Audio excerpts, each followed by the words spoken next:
Dnešná prednáška bude venovaná spisovnému jazyku, alebo skôr otázke spisovného jazyka, tak ako sa na ne pozerajú historici. To znamená, že prejdeme si skôr záležitosti akési teda logickej funkcie jazyka a logického vývoja, tak ako nám vykryštalizovali. Na začiatok si povieme teda jednu akúsi všeobecnú záležitosť a to je to, že v podstate každé etnikum má nejaký svoj jazyk, alebo teda môžeme hovoriť skôr možno o akomsi súbore nárečí. Čím je vlastne väčšie, tak tým je tam teda počet takýchto jednotiek väčší, alebo sú skrátka rozprestrenené na teda väčšom území.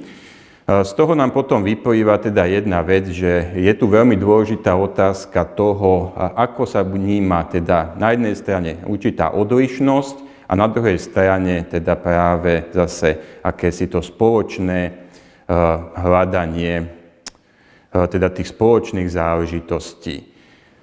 Takže to, čo spája, než teda tá samotná odlišnosť. Ďalšia vec je potom jasná, že teda čo sa týka slovenčiny a slovenských nárečí, tak patria do skupiny západoslovanských jazykov. No a tu je práve ten akýsi problém v tom, že teda tieto ako keby domáce jazyky bývajú tiež nazývané dnes tzv. Vernakulárnymi. Tento výraz znamená teda práve domáci alebo aj ľudový. No a práve ich hovorová forma je teda asi takým najdôležitejším atribútom. Čo sa týka potom práve toho spisovného jazyka, tak ten môže a nemusí vychádzať práve ako keby z toho hovorového jazyka. Preto keď sa pozrieme do tých dejín, tak môžeme vidieť teda, že na území Slovenska sa používala napríklad tzv. Staroslovenčina alebo tzv. Teda stará cirkevná slovančina. Tá bola napríklad teda na základe akéhosi východoslovanského nárečia, v podstate z toho bulharského priestoru. Napriek tomu teda tu bola zrozumiteľná.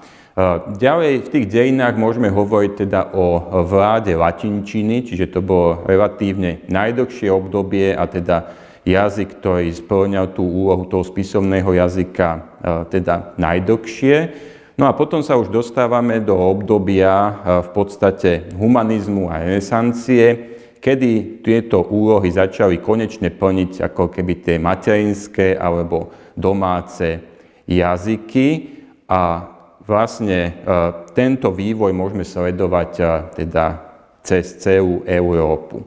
Čo sa týka potom tohto nášho stredoeurópskeho prostredia, tak ešte veľmi významnú úlohu tu nás zohrala reformácia. Totižto napríklad práve v súvislosti s tými materinskými jazykmi, tak Martin Luther teda preložil svojho času práve písmo sväté do nemčiny. No a táto prax potom teda v týchto protestantských cirkvách bola nasledovaná. Je veľmi dôležité spomenúť v tomto ohľade práve češtinu, pretože teda jednak množstvo absolventov alebo teda študentov z Uhorska navštevoval univerzitu v Prahe a teda všeobecne zrozumiteľnú češtinu vo funkcii teda spisovného jazyka prinášali aj do Uhorska a tento teda starší rozmer bol práve obohatený potom neskôršie týmto reformačným úsilím, keď v samom závere 16. storočia teda došlo aj k českému prekladu písma svätého. Táto tzv. Kráľovská Biblia, teda, ktorá bola vydávaná zhruba v rokoch 1579 až 1593, potom sa stala tiež akousi jednak tou pravopisnou, ortografickou, ale práve aj jazykovou normou, teda pre spisovný jazyk v tomto našom aj slovenskom prostredí, aj keď teda treba priznať, že skôr tento jazyk bol používaný evanielikmi. Bola tu potom opačná tendencia, takže môžeme to trošku prezradiť, teda zase ten akýsi protireformačný kurz sa nakoniec tiež ujal myšlienky používania materinských jazykov práve v tejto súťaži s reformáciou. No a z toho nám vlastne potom vyplýva teda pre Slovákov aj v 19. storočí že jednoducho nám sa vykryštalizovali jednoducho dve koncepcie, teda práve toho spisovného jazyka. Je jasné teda, že jedna z nich bola teda v podstate táto evanjelická alebo protestantská a tá druhá potom katolícka. A v podstate pre Slovenské národné hnutie v 19. storočí toto predstavoval problém, pretože teda k jednému národu ako keby sa viazali dve možnosti teda takéto spisovnej normy a samozrejme, že to predstavovalo problém. My si teda postupne predstavíme tieto dve koncepcie a pozrieme sa na ne teda z hľadiska dobového, z hľadiska vývoja a potom aj toho dovršenia, ku ktorému v podstate práve v tom 19. storočí prišlo. Prvá vec, ktorú teda ešte si musíme povedať, je to, že práve v 19. storočí sa potom etablovala myšlienka teda koncepcie národa podľa Johanna Gottfrieda Herdera, kde práve bola zvýrazňovaná teda tá idea, že skrátka ku každému národu teda prislúcha akýsi jazyk a teda, že de facto takto je teda ten samotný jazyk veľmi významným atribútom národa. Teda keď zoberieme definíciu národa, tak podľa Herdera v podstate jazyk tam mal najdôležitejšiu identifikačnú funkciu, alebo teda keď to zoberieme ešte presne tak, ako to vnímali títo ľudia, tak ten jazyk bol v podstate národom samým. Čiže ozaj vlastne až v takomto koncepte.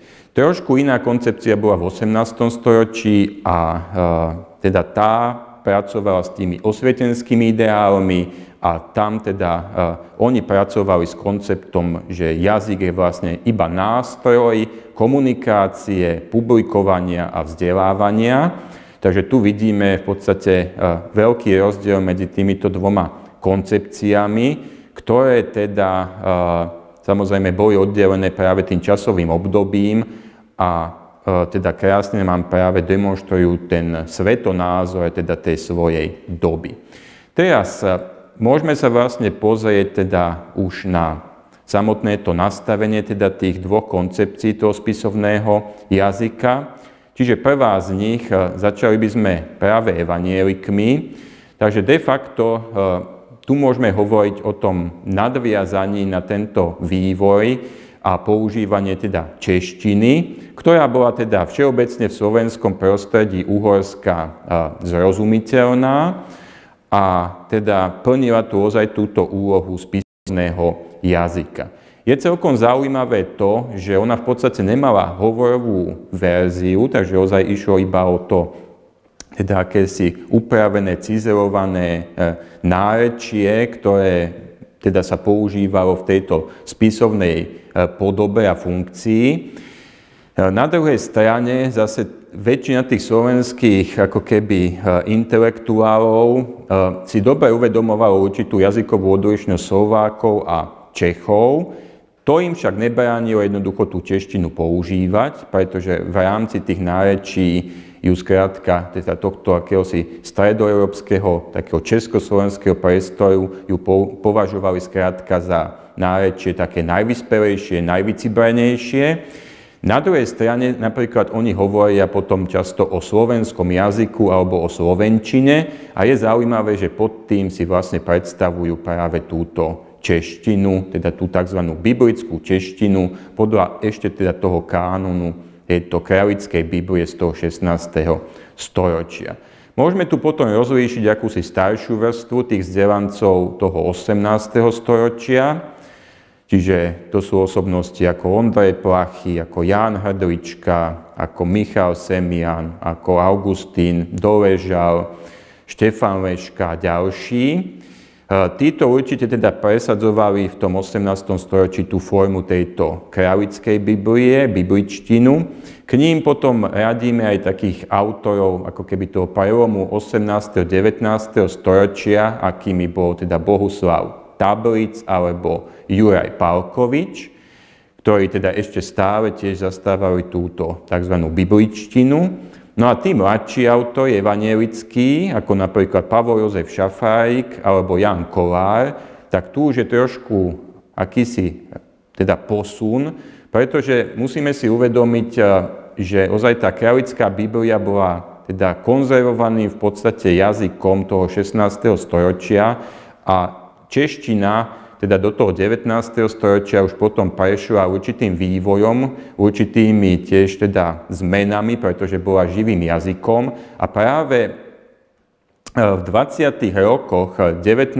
storočia potom došlo teda k takej pomerne významnej jazykovej reforme Josefa Jungmanna.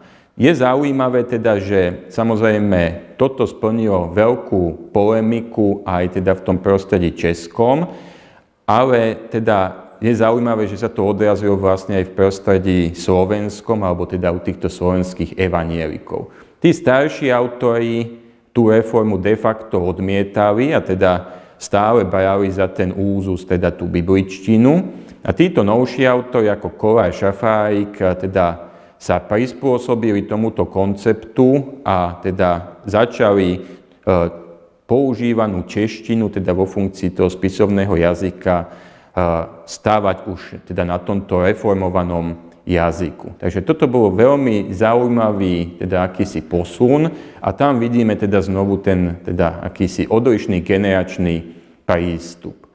Ďalšia otázka je zaujímavá práve pri Kollárovi a Šafárikovi, ale dostávame sa už v podstate do 30. rokov 19. storočia.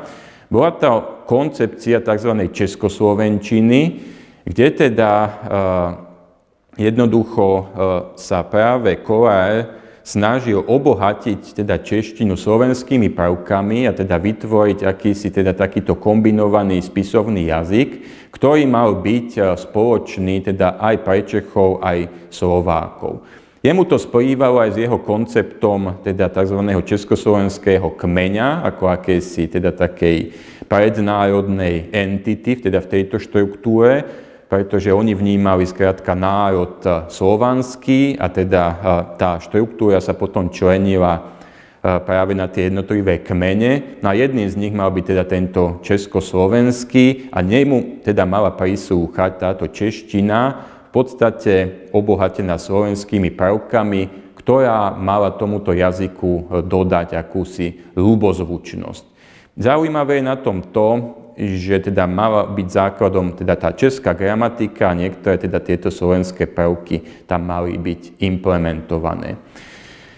Dôležité je povedať, že tento koncept v podstate zlyhal. Bolo to kvôli tomu, že teda v českom prostredí, teda keď práve bola tá Jungmannovská reforma, tak oni boli tiež nútení si určiť akýsi stred toho českého jazyka, teda akúsi takú najčistejšiu formu a museli odmietnúť práve rôzne zasahovanie nárečové, či už z prostredia napríklad Hanej alebo tých moravských nárečí. A teda práve túto úsilie aj Kollára o to akoby obohacovanie tými slovenskými prvkami vnímali veľmi kontraproduktívne. Teda, že v podstate, že im przní už cizelovaný a vyčistený český jazyk. Takže napríklad Jungmann toto veľmi vehementne odmietol a teda na základe tejto kritiky bol potom Kollár nútený jednoducho sa tohto programu vzdať. Asi tak teda by som povedal, najaktívnejšie ho presadzoval okolo toho roku 1835. No a potom sa teda práve po tomto odmietnutí vrátil teda k tej čistej češtine a v podstate ju potom používal už v tejto forme. Je veľmi dôležité práve tu nás zdôrazniť ten rozmer toho spojenia toho československého kmeňa, teda s týmto mysleným československým akoby jazykom. Aj teda po tej kritike Kollár na češtinu nezanevrel a teda stále si myslel, že pre tento československý priestor je tým najlepším teda z možných spisovných jazykov. Ten ďalší vývoj potom u evanielikov, u štúrovcov, teda bude už reakciou trošku aj na ten vývoj u katolíkov, takže sa k tomu vrátime až v tom ďalšom ako keby výklade. Ešte by som spomenul možno, keď sme pri teda evanielikoch, inú vetvu protestantov, to boli Kalvíni. Tu je zaujímavé, že tu teda ten český ako keby vplyv nebol tak silný a teda ešte asi z polovice 18. storočia, čiže to sú práce okolo 1750-1758, teda v prostredí východného Slovenska títo slovenskí kalvíni vyformovali niečo ako tzv. Kultúrnu východoslovenčinu, ktorá bola založená teda na tých lokálnych nárečiach, predovšetkým toho regiónu Zemplín, a teda v tomto jazyku dokonca aj vydali teda niektoré svoje tlače. Čiže tento aspekt je teda tiež celkom zaujímavý. Teraz sa môžeme pozrieť teda na tú druhú líniu výkladu, alebo teda vnímania tej problematiky spisovného jazyka, a tou bude teda práve ten pohľad katolíkov. Táto koncepcia katolícka de facto teda bola istou reakciou práve na ten reformačný vývoj. Tak ako teda pre jednoducho evanjelikov bola dôležitá táto kráľovská Biblia, teda z toho záveru 16. storočia, pre katolícky pohľad bol dosť zásadný, teda zásadným akýmsi dokumentom v úvodzovkách vyústenie tzv. Tridentského koncilu.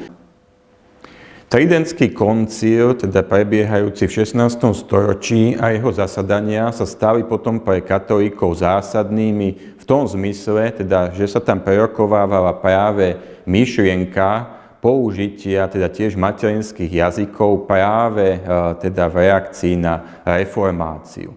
Tá odlišná línia bola v tom, že teda nebola príliš veľká vôľa používať materinské jazyky priamo v liturgii, ale teda bola tu možnosť využiť ich napríklad v kázniach. To teda umožnilo potom aj pre katolícke prostredie pracovať teda s týmito ako keby domácimi alebo materinskými jazykmi. Je zaujímavé, že to skrátka katolícke prostredie odmietalo češtinu, pretože túto vnímalo ako jazyk husitov a teda priamo jazyk reformačný, teda aj práve cez ako keby ten koncept tej kráľovskej Biblie. A vlastne oproti tomuto postavili teda práve myšlienku využitia slovenčiny ako teda toho skutočného domáceho ľudového jazyka. Znovu by sme tu našli viacero línií, v tom je práve tá katolícka koncepcia zaujímavá, čiže doslova každý rád alebo aj viacej jednotlivci teda prišli s teda svojou jazykovou koncepciou. Spomenieme jednu významnú, a teda to bol koncept tzv. Kultúrnej západoslovenčiny, totižto tento koncept bol postavený teda na nárečiach okolia mesta Trnava a bol teda priamo spojený pravdepodobne s existenciou Trnavskej univerzity. Jednoducho bola to teda kultivovaná verzia teda tohto akoby západoslovenského jazyka a teda práve mala slúžiť na akúsi komunikáciu s tým teda obyvateľstvom tohto prostredia.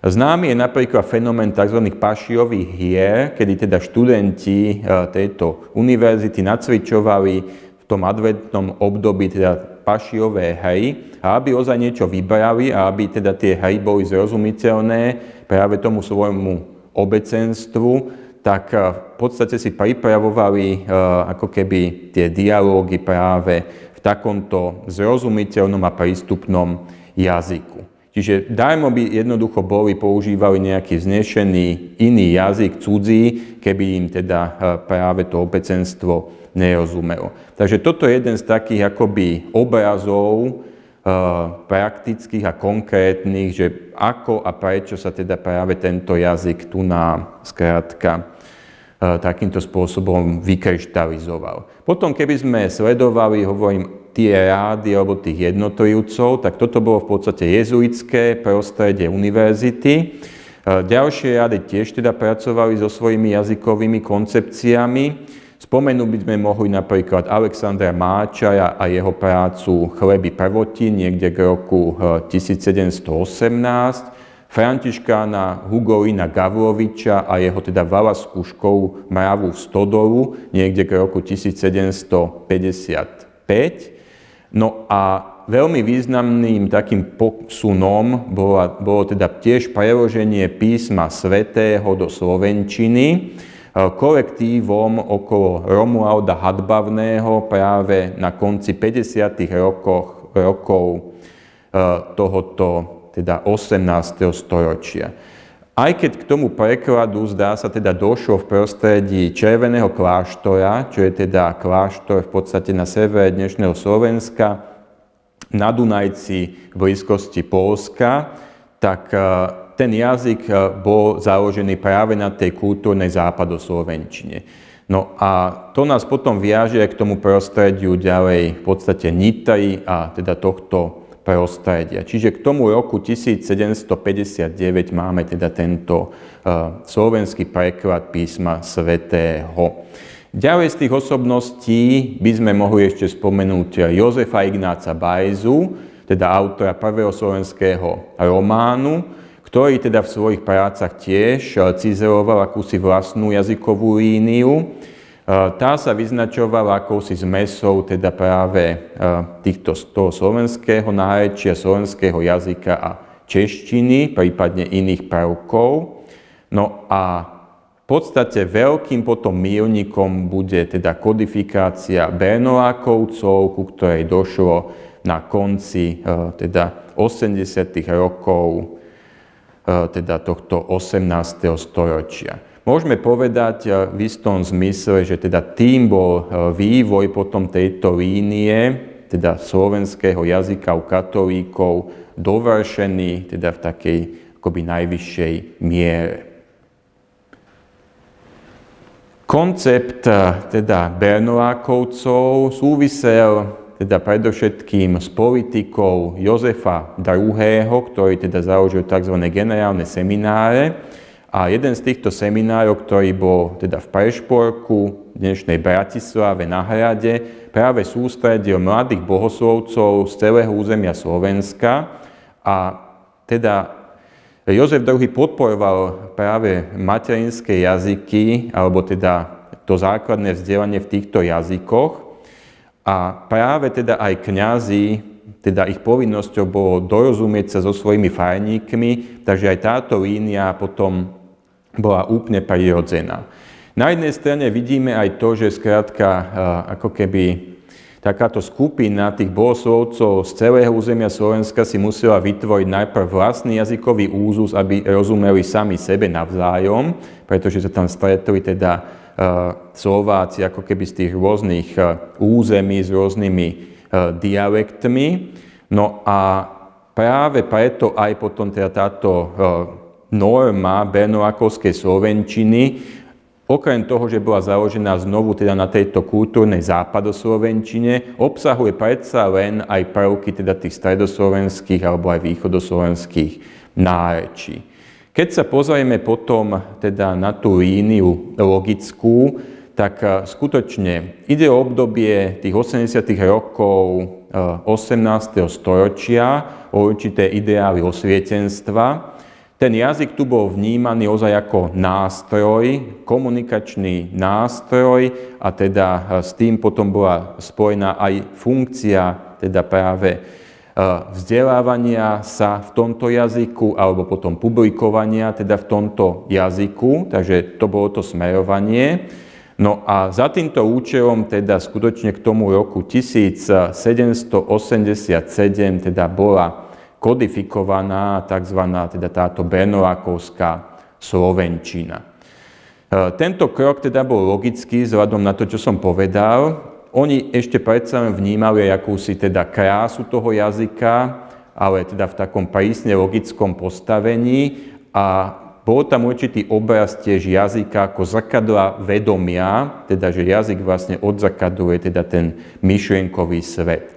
Čiže toto bola pekná tá koncepcia, no a skutočne potom napríklad to Slovenské učené tovaristvo a jeho tlače, tak veľká časť teda z týchto prác, určená teda práve pre osvetu a pre ten široký ľud, bola tlačená práve v tomto jazyku. Znovu, sú tu veľmi zaujímavé teda práve tie názory, teda odporcov tohto jazyka alebo jeho zástancov. Je dôležité povedať, že slovenskí evanjelici bernolákovčinu odmietli. Bolo to jednak kvôli tomu, teda, že sami používali teda tú biblickú češtinu v tomto období, ale jednak teda odmietali tú kultúrnu západoslovenčinu, pretože z ich hľadiska to bol jazyk rekatolizácie. Takže tam v podstate nebola žiadna možnosť, aby teda tak v podstate akoby nenávidený jazyk používali. Takže evanjelici ho neprijali. V istom zmysle je zaujímavý potom postoj Čechov, pretože Česi boli síce katolíci, ale teda tiež tento pokus o slovenský spisovný jazyk nevnímali pozitívne a vnímali ho teda ako akési trhanie tej myslenej jednoty medzi Čechmi a Slovákmi. Zo slovenských katolíkov potom samozrejme teda okrem skupiny týchto bernolákovcov ho pozitívne vnímala teda tá časť katolíkov, ktorí žili na tom západnom Slovensku a kde teda tie ich ozaj hovorové nárečia boli veľmi blízke teda tejto bernolákovčine. Takže tam bola tá podpora silnejšia. Tento jazyk vydržal a teda boli v ňom publikované práce, teda tieto osvetové, ale napríklad aj ešte v 19. storočí potom asi takým vrcholom potom boli teda eposy Jána Holého, ktoré boli teda v tomto jazyku publikované.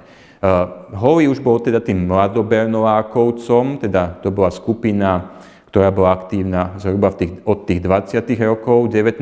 storočia. A našli by sme aj bernolákovcov tej tretej generácie, ktorí boli de facto súčasníkmi štúrovcov, ktorí zase boli aktívni asi od tej druhej polovice 30. rokov 19. storočia. Čiže skrátka bernolákovčina ukázala svoju funkčnosť, ale teda bola prijatá iba určitou časťou teda toho slovenského prostredia. Napriek tomu vydržala a teda našli by sme ju teda zhruba do tej polovice toho 19.